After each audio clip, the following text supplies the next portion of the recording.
제가 그동안 마태복음 본문을 가지고 주일마다 말씀을 전했었습니다. 절기를 지나면서 절기에 맞는 좀 다른 본문으로 말씀을 전했고요. 다시 이제 마태복음으로 돌아오게 되었습니다. 마태복음 6장 말씀에서 예수님은 우리가 신앙생활을 하면서 경건한 삶이라고 부를 수 있는 세 가지 행동에 대해서 중요한 가르침을 우리에게 전해 주셨습니다. 그 중에 첫 번째가 구제였습니다. 그리고 두 번째가 기도였죠. 오늘 마지막 세 번째로 금식에 대한 주님의 가르침을 이제 함께 상고하고자 합니다. 금식, 여러분 성도님들 금식 많이 해 보셨습니까? 살 빼기 위한 금식 말고 내 영혼의 건강을 위한, 이 경건을 위한 이 금식 말입니다. 제게는 이 금식에 대한 조금 부끄러운 경험이 있습니다. 아마 대학생 때였던 것 같습니다. 그 당시에는요, 이 좀 영으로 막 기도하는 아주 신령한 이 권사님들께 기도받으러 다니시는 성도님들이 꽤 많았어요. 그래서 제가 아는 장로님, 저희 교회 그 장로님 가정에 그런 권사님 한 분을 모셨다는 거예요. 며칠 거기서 머무실 텐데 친구가 와가지고 너 나랑 같이 기도받으러 그 권사님한테 가지 않겠느냐. 그래서 제가 그 친구를 따라서 그 권사님께 가서 기도를 받았습니다. 이게 벌써 거의 30년 전이니까요. 그 권사님이 저에게 무슨 기도를 해주셨는지는 사실은 뭐 하나도 기억에 남지 않죠. 그런데 권사님이 기도를 마치시고 청년 앞으로 3일만 금식을 하게, 3일 금식을 한번 해보라고 이렇게 권하시는 겁니다. 사실은 제가 뭐 꼭 기도를 받고 싶어서 막 어떤 거기에 의미를 두고 그 권사님을 찾아가 기도 받은 것도 아니고, 또 권사님이 하시는 말씀이 이게 뭐 하나님의 말씀도 아닌데, 내가 이거 3일 금식 그 전에는 해본 적도 없는 이걸 해야 되나 약간 망설이다가요, 고민을 하다가 그래 한번 해보자 라고 일단 시작을 했는데 결과가 실패였습니다. 평상시랑 똑같이 이제 학교를 다니면서 금식을 한다는 게 쉽지 않더라고요. 뭐 그것도 그거지만 내 의지와 내 피로, 그것에 의해서 시작된 금식이 아니다 보니까 아무래도 의지가 약해질 수밖에 없더라고요. 한 3일째 오후쯤 되는데 너무너무나 배가 고픈 거 있죠. 그래서 어쩔 수 없이 간식을 먹고 말았던 겁니다. 신학대학원에 다닐 때는요, 이제 같이 공부하는 친구, 이 전도사님들하고 몇 명이서 CCC에서 주관하는 원단 금식 수련회를 다녀온 적도 있습니다. 거기는 이제 3일 동안 대학생들이 함께 모여서 이제 금식을 하는데요. 사실 몸으로는 금식이지만 영적으로는 얼마나 푸짐한 것들을 먹고 오는지 몰라요. 그들 안에서 서로 하는 이야기들이 있어요. 강사 목사님이 올라와서 하는 이야기가, 오늘은 맛있는 볶음밥을 여러분들께 선물해 드리겠다라고. 4가지 재료를 잘 버무린 볶음밥. 그 4가지 재료가 뭔지 아세요? 마태, 마가, 누가, 요한.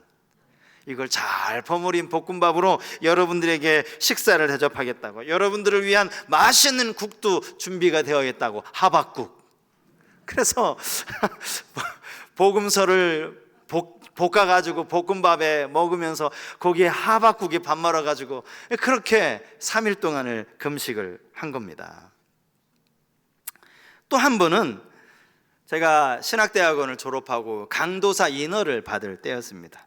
이때는 정말 제 스스로 내가 이렇게 올해 강도사가 되면 내년에 목사 안수를 받을 텐데, 근데 이렇게 그냥 목사가 되는 게 이게 맞나? 하나님 앞에 좀 금식하며 기도해야 되지 않나? 이런 마음을 제게 주셨어요. 그래서 안 되겠다. 그래서 3일이라도 내가 금식을 하자. 그래서 금식 기도원을 갔습니다. 3일 동안 금식 기도원에 가서 무사히 금식을 잘 마치고 돌아왔던 기억이 있습니다. 제가 말씀드린 건 다 벌써 꽤 오래전 일이에요.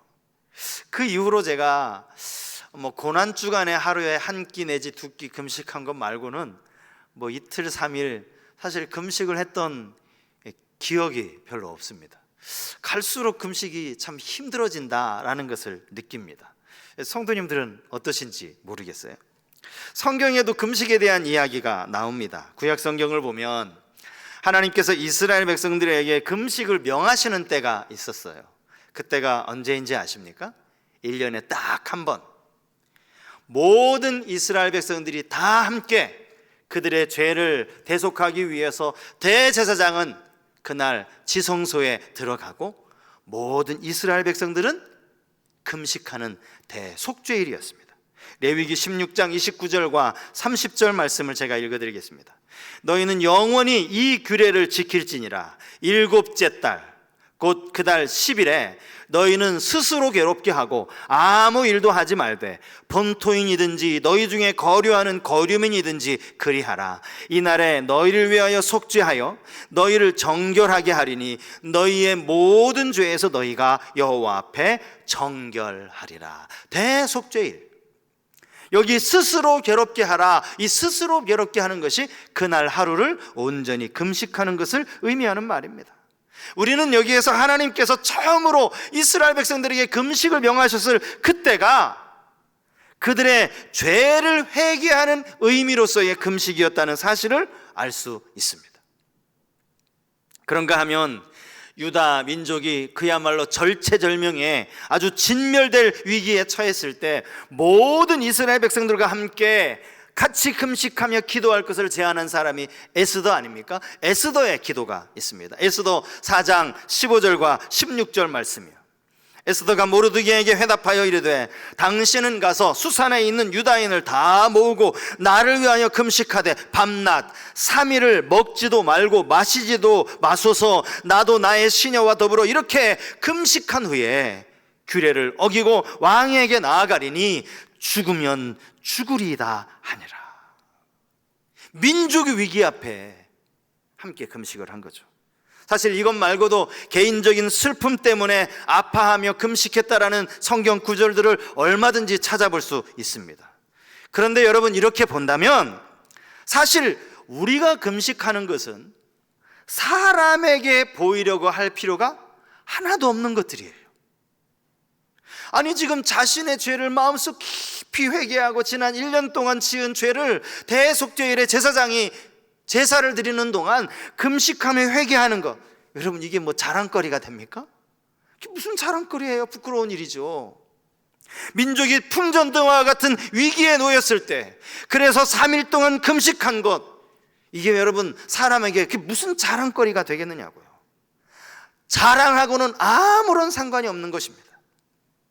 문제는 시간이 지나면서요, 금식이 하나의 종교의식처럼 되어버렸다는 사실입니다. 이제는 금식하는 것을 하나님이 좀 알아달라고 이것을 요구하기까지 시작합니다. 이사야 58장 3절 말씀인데요, 우리가 금식하되 어찌하여 주께서 보지 아니하시오며 우리가 마음을 괴롭게 하되 어찌하여 주께서 알아주지 아니하시나이까. 보라, 너희가 금식하는 날에 오락을 구하며 온갖 일을 시키는도다. 이 말씀이 무슨 말인가 하면, 아니 이스라엘 백성들이 하나님 앞에 기도하는 거예요. 하나님, 우리 금식하는 거 보이지도 않으십니까? 좀 알아주세요. 하나님 왜 알아주지 않습니까? 라고 투정을 부리면서 사실은요, 단지 음식만 먹지 않을 뿐 성경이 뭐라고 나옵니까? 오락을 구하며, 밥 안 먹고 자기가 하고 싶은 오락을 마음껏 즐겼다는 거예요. 그리고 집에서 일하는 일꾼들에게는 더 많은 일을 무리하게 시켰다라는 것이죠. 이제 서서히 금식하는 것을 하나님께 알아달라고 구하기 시작합니다. 바벨론 포로기를 지나면서 이스라엘 백성들 사이에서는 1년에 4차례 이제 금식일이 생겼다고 합니다. 그날이 언젠가 하면 예루살렘이 포위된 날 10월 10일, 예루살렘이 함락된 날 4월 9일, 예루살렘 성전이 불타버린 날 5월 7일, 그리고 유다 총독 그달랴를 비롯한 많은 유다인들이 학살을 당한 날 7월 2일, 이렇게 1년에 4일을 금식일로 정했다고 해요. 그런데 여러분, 이날도 하나같이 이스라엘 백성으로서는 너무나도 슬픈 날이죠. 그 슬픔을 되새기기 위해서 금식을 하라고 그렇게 정해진 것입니다. 하지만 시간이 지나면서 금식의 행위가 마치 경건 생활의 모범으로 간주되기 시작했습니다. 하나님 앞에 자기의 죄를 회개하는 그런 겸허한 모습이라기보다는 사람들에게 나 금식하네 자랑하는, 과시하는 그런 수단이 되어버렸다라는 겁니다. 오늘 16절에 나오는 이 외식하는 자들은 당시에 바리새인들을 의미하는 말입니다. 그들은 일주일에 2번을, 이틀을 금식했다라고 하죠. 하지만 그건 역시 자기들의 어떤 죄를 회개하는 참회의 의미로서의 금식이 아니었습니다. 사람들에게 좋게 보이려고 하는, 자기를 드러내려고 하는 금식이었다라는 겁니다. 그래서 그들이 금식하면서 행했던 모습이 있어요. 그게 뭐예요? 얼굴에 슬픈 기색을 띠는 거예요. 왠지 뭔가 얼굴이 좀 헬쓱해지고, 왠지 뭔가 아픔이 있는 것처럼, 고민이 있는 것처럼, 사실 사람이 먹지 않아도 한 2끼만 굶어도 얼굴이 좀 초췌해진다라고 하지 않습니까? 그런데 거기에다가 오히려 더 얼굴을 더 흉하게 만드는 거예요. 본래적인 의미로서의 어떤 자기 부인의 금식이 아니라 거꾸로 자기 과시의 금식이 되어버린 겁니다. 누가복음 18장 12절 말씀에 바리새인들의 기도가 나오죠. 나는 일회에 2번씩 금식하고 또 소득의 11조를 드리나이다 하고, 이들은 아예 사람들이 많이 지나다니는 거리에서 이렇게 서서 기도하기 시작했습니다. 하나님, 저는 일주일에 2번씩 금식합니다. 이것을 사람들에게 자랑하듯이 그렇게 기도한 겁니다. 이미 앞에서도 말씀드린 것, 저의 부끄러운 과거로 말씀을 드린 것처럼 금식하는 건요 결코 쉬운 일은 아닙니다. 여러분 금식해 보신 분들 아실 거예요. 금식하는 것 그것 자체를 주님이 잘못됐다라고 부정하는 것이 결코 아닙니다. 문제는 그렇게 금식을 하면서 그걸 사람에게 보이려고 한다는 데가 문제가 있는 것이죠. 주님이 앞에서 지적하신 구제라든지 기도라든지 이게 다 같은 맥락 아닙니까? 사람에게 보이려고 한다는 거예요. 사실 찰스 스윈돌 목사님이라는 아주 유명한 목사님이 금식이 가지는 7가지 유의, 이렇게 해서 7가지를 제시를 했는데 뭐 하나같이 우리가 읽으면 충분히 수긍이 가는 내용들이에요. 금식을 통해서 기도가 필요한 문제에 집중하도록 돕는다라는 거, 또 우리의 삶을 돌아보고 동기를 살피게 해준다라는 거, 자기 통제와 훈련을 강화한다는 거, 뭐 다 읽으면 읽을수록 우리가 다 수긍이 되는 거예요. 그럼에도 불구하고 금식이 이렇게 뭐 7가지 뿐이겠습니까? 우리에게 많은 유익이 있지만 그 태도와 그 동기로 인해서 아무 유익이 없을 수 있다라는 사실을 우리가 알아야 한다라는 사실입니다. 그렇다면 금식에 있어서 주님이 가르쳐 주신 방법이 뭐겠습니까? 첫 번째로는요, 사람들 앞에서는 기름을 바르고 얼굴도 씻으라는 거예요. 기름을 바르고 얼굴도 씻으라. 이 말은 쉽게 말하면 금식한다고 티내지 말라는 거예요. 오히려 아무렇지도 않은 듯 오늘 아침에 맛있는 음식 먹고 온 것처럼 그렇게 티를 내지 말라는 거예요. 얼굴을 씻으라는 게 그거죠. 기름을 바르라는 것이 바로 그런 의미 아닙니까? 사람들에게 보일 때는 그렇게 하라는 거예요. 괜히 힘없는 척하면서, 어딘가 아픈 척하면서, 힘 다 빠진 척하면서, 집사님 어디 아파요? 나 금식 중이거든. 권사님 어디 좀 몸이 아파? 나 금식 중이야. 사람에게 보이려고 하지 말라라는 그런 말씀입니다. 근데 제가 이렇게 말씀을 준비하다가 문득 이런 생각이 들었어요. 과연 이 설교를 들으시는 분들 중에 뭐 지금도 꾸준히 어떤 일로 인하여 금식하는 분들이 몇 분이나 되실까? 혹 저처럼 예전에 아주 오래전에 뭐 이렇게 수련회에 따라가서 금식한 것 말고는 지금은 별로 금식할 필요도 못 느끼고 금식도 하지 않는 분들에게 과연 금식할 때 이렇게 하십시오라는 설교가 무슨 의미가 있을까? 문득 그런 생각이 들더라고요. 여러분 최근에 금식하시는 분들 좀 계십니까? 이 설교가 여러분들에게 아무 의미 없는 설교처럼 혹시 들리고 있지는 않습니까? 제가 그런 분들에게 이 말씀을 드리고 싶습니다. 주님이 하신 말씀이에요. 마태복음 9장 15절 말씀이에요. 예수께서 그들에게 이르시되 혼인집 손님들이 신랑과 함께 있을 동안에 슬퍼할 수 있느냐? 그러나 신랑을 빼앗길 날이 이르리니 그때에는 금식할 것이니라. 주님은 여기서 신랑을 빼앗길 날이 온다라고 그런 말씀을 하셔서 빼앗긴다라는 거예요. 예수님이 로마의 군인들을 위해서 십자가에 달려 죽으시는 그날을 의미하는 것이죠. 그때에는 너희가 지금은 신랑과 함께 있으니까 무슨 슬퍼할 일이 없겠지만 그때에는 너희가 금식하게 될 것이라 말씀하고 계시는 거예요. 이때 금식이 어떤 의미의 금식인지 아시겠죠? 슬픔과 절망으로 인한 금식 아닙니까? 이것을 거꾸로 보면요, 우리가 절망과 슬픔을 만나거든 그것을 미리 잘 극복하기 위한 수단으로 금식이 유익하다라는 거예요. 금식이 필요하다라는 겁니다. 아직까지는 우리 가정에, 내 삶에 큰 슬픔이나 아픔을 겪어보지 못했다, 그래서 그것 때문에 금식할 이유가 없다라고 생각되시는 분들은요, 먼저 하나님 앞에 여러분 감사하실 수 있길 바랍니다. 요 가까운 금식 기도 한번 가보세요.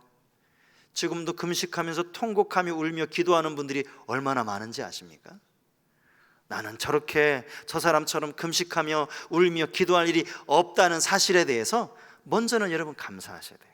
그리고 제가 금식의 의미를 앞에서 설명을 드리지 않았습니까? 이 금식이 내 지은 죄에 대한 하나님께 회개하는 의미의 금식이라면 우리도 하나님 앞에 정말 우리의 그 죄를 생각하면서 하나님 앞에 금식할 수 있어야 돼요. 얼마든지 금식할 수 있다라는 거예요. 오래 예수를 믿어도 하나도 바뀌지도 않고 변하지도 않고 여전히 그 모습 그대로인 모습을 보면서 똑같이 세상 사람들과 똑같이 죄를 지으며 살아가는 그 모습 보면서 여러분 금식할 수 있는 것 아닙니까? 금식해야 되는 것 아니냐고요. 내게는 지금 특별한 어려운 일이 없으니 기도하며 금식할 일이 없다라고 말하지 말자라는 거예요. 우리 내면을 한번 돌아보면서 정말 내가 하루에 한 끼라도 내가 하나님 앞에 좀 금식해야겠구나, 그런 마음, 그런 필요를 한번 느껴보자라는 그 말씀을 제가 드리고 싶은 겁니다. 금식할 때 사람에게 보이려고 하지 마라. 그리고 두 번째, 주님이 가르쳐준 두 번째 말씀은 오직 아버지께만 초점을 맞추라라는 거예요. 아버지께만. 이 말씀은 여러분들도 보셨겠지만 사실 계속 이 세 말씀이 반복되는 말씀, 동일한 말씀 아닙니까? 항상 말씀하시기를 그들은 이미 자기 상을 받았느니라, 똑같이 말씀을 하죠. 여기서 주님이 말씀하신 상이 뭐예요? 사람들로부터 인정받는 거겠죠. 슬픈 기색을 띤 사람에게 자기가 금식하고 있다는 사실을 드러내면 사람들로부터 인정을 받을 수 있어요. 와, 저분 지금 금식 중이시래. 참 믿음도 좋아. 어떻게 금식을 하시지? 참 신실한 분이셔. 정말 대단한 분이셔. 사람들로부터 칭찬할 수 있어요. 사실은 구제하는 것도 힘들고 기도하는 것도 힘들지만 여러분 금식하는 거 훨씬 더 힘든 것 아닙니까? 경건 중에 참 금식이 진짜 힘든 경건인데 저분이 지금 금식하신데 존경을 받을 수 있어요. 하지만 그것이 자기 상을 이미 받은 거라는 거예요. 하나님 앞에 가서 더 이상 받을 상이 없는 거예요. 여러분, 사람들로부터 인정을 받고 사람들이 존중해 주는 그게 더 귀합니까? 하나님이 인정해 주시고 하나님이 갚아 주시는 게 더 귀합니까? 여러분 이거 잘 판단하셔야 됩니다. 하나님께 초점을 맞추라는 말씀의 의미가 바로 여기에 있는 겁니다. 사람에게 보이려고.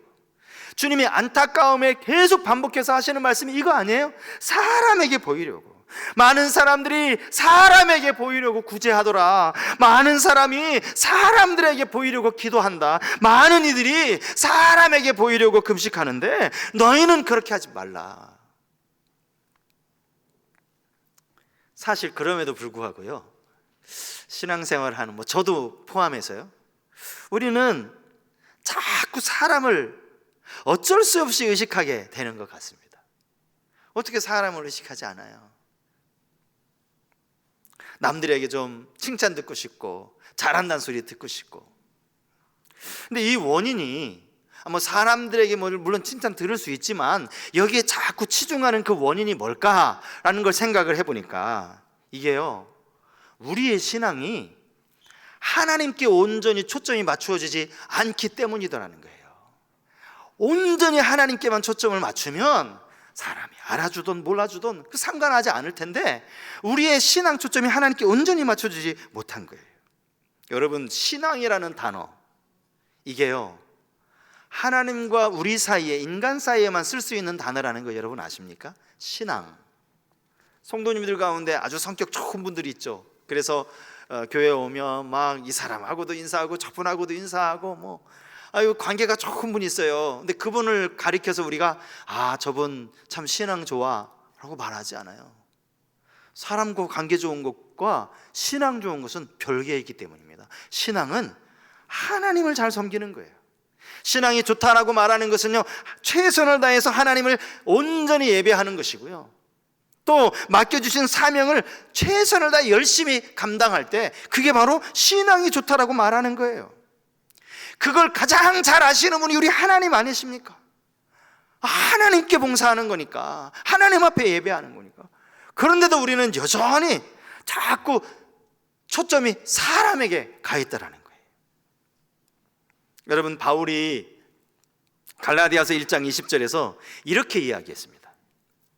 이제 내가 사람들에게 좋게 하랴, 하나님께 좋게 하랴, 사람들에게 기쁨을 구하랴, 내가 지금까지 사람들의 기쁨을 구하였다면 그리스도의 종이 아니니라.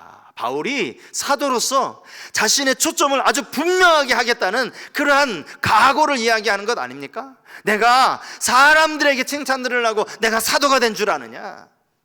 좋은 이야기 해주면 좋아하고, 내가 그것 때문에 내가 사람을 기쁘게 한다면 나는 사도가 아니다, 나는 그리스도의 종이 아니다, 이렇게 이야기하고 있는 거예요.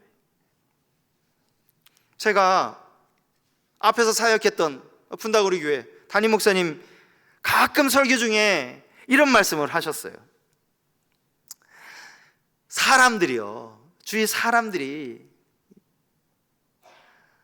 당신을 잘 몰라서 때로는 너무나 과분하게 당신을 칭찬하신다는 거예요. 나 그 정도 아닌데 사람들이요 이찬수 목사님 대단하다고 너무나 과분할 만큼 많이 칭찬을 하더라는 거예요. 때로는 반대로 그 속 사정도 잘 모르면서 오해해가지고요, 저 목사님은 절에서 문제라고, 저 목사님 문제가 많다고, 또 한편에서는 또 막 욕을 하더라는 겁니다. 이런 일들이 수도 없이 있대요. 하시는 말씀이 뭐냐면, 당신은 거기에 별로 관심을 갖지 않는다는 거예요. 이유가 뭐냐? 지금 나를 막 칭찬하고 저 목사님 대단한 목사님이 칭찬하는 사람이나, 저 목사님 문제가 많은 목사라는 그렇게 욕하는 사람이나 한 1년, 1년도 안 걸리죠. 시간이 지나면 다 잊혀질 거라는 거예요. 다 잊혀질 거예요. 그 평가가 얼마나 오래 가겠습니까? 하지만 하나님은 잊지 않고 기억하신다는 거예요. 하나님은 변하지 않는다는 거예요. 그래서 하나님이 인정하시는 그런 목회자가 되고 싶다는 그런 말씀을 하셨어요. 여러 번 하셨어요. 제가 오늘 말씀을 준비를 하는데 목사님이 하셨던 그 말씀이 생각나는 거예요. 저 역시도 마찬가지입니다. 저도 하나님이 인정하시는 목사가 되고 싶어요.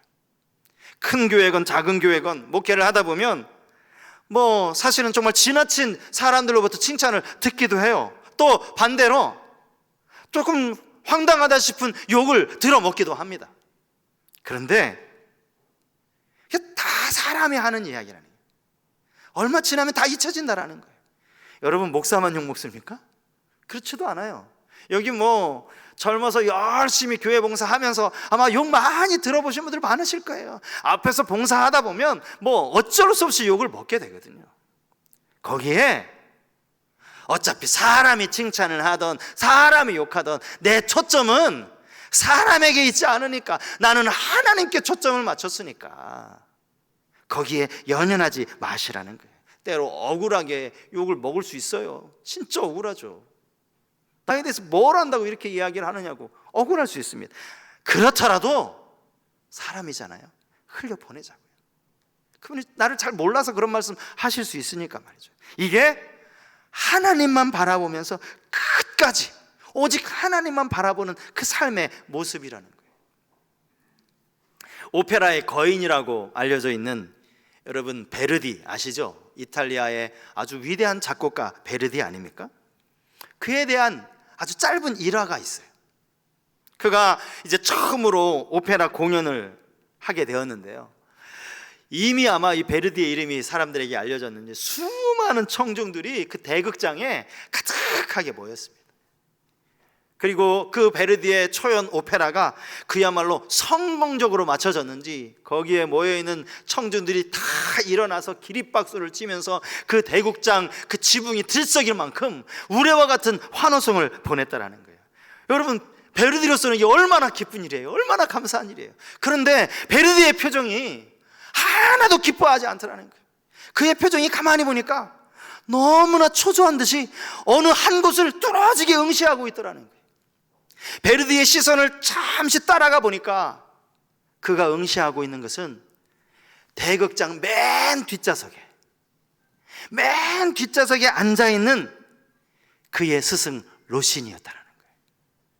로시니의 표정을 보는 거예요. 그의 스승인 로시니가 흐뭇한 표정을 지으면서 박수를 치면 그제서야 베르디가 오늘 공연 진짜 잘한 거구나, 그제서야 함께 청중들과 함께 기뻐했다라는 거예요. 아무리 사람들이 막 환호성을 지르면서 대단하다고, 너무 공연 멋있었다라고 그렇게 박수를 쳐도 저 뒤에 앉아있는 스승, 맨 뒷좌석에 앉아있는 그 로시니가 별 흡족하지 않은 표정을 짓고 일어서면 베르디는 풀이 죽어서 오늘 내가 무슨 실수를 했지? 오늘 내가 어디서 잘못된 거지? 그렇게 슬픔 가운데 빠져 지냈다는 거예요. 여러분, 이게 무엇을 의미하는지 아시죠? 베르디의 초점은요, 거기 몇 명이나 많이 모였고 또 얼마나 많은 환호성을 사람들이 나에게 질러주느냐, 거기 있지 않았어요. 나를 지금까지 길러주고 나를 여기까지 세워준 로시니도 여러분 위대한 작곡가거든요. 나를 작곡가로 키워주며 가르쳐주신 그의 스승 로시니에게 있었다는 사실입니다. 사랑하는 여러분, 오늘 우리가 교회를 섬기는 것, 맡겨진 사명을 감당하는 것, 여러분 무엇 때문에 최선을 다하고 계십니까? 그 이유가 뭡니까? 사람들이 알아주기를 바라서요? 사람들이 인정해 주기를 바라서요? 집사님 믿음 대단해. 그것이 아니라 우리의 초점이 하나님께 있기를 바랍니다. 하나님이 인정해 주시면, 베르디처럼 말이죠, 사람들 그 많은 사람들 잘했다고 그들이 뭘 알겠어요. 사실은 자기를 가르친 스승님이 잘했다 박수 쳐주면 그제서야 기뻐하는 거예요. 여러분, 우리의 모습이 이 베르디와 같은 그런 모습이 될 수 있기를 원합니다. 하나님이 칭찬해 주시고 오직 하나님께 초점을 맞추면서 그렇게 살아가는 우리의 삶이 될 수 있기를 바랍니다. 주를 위해 봉사하는 일, 열심히 봉사하시다 때로는 낙심할 수 있습니다.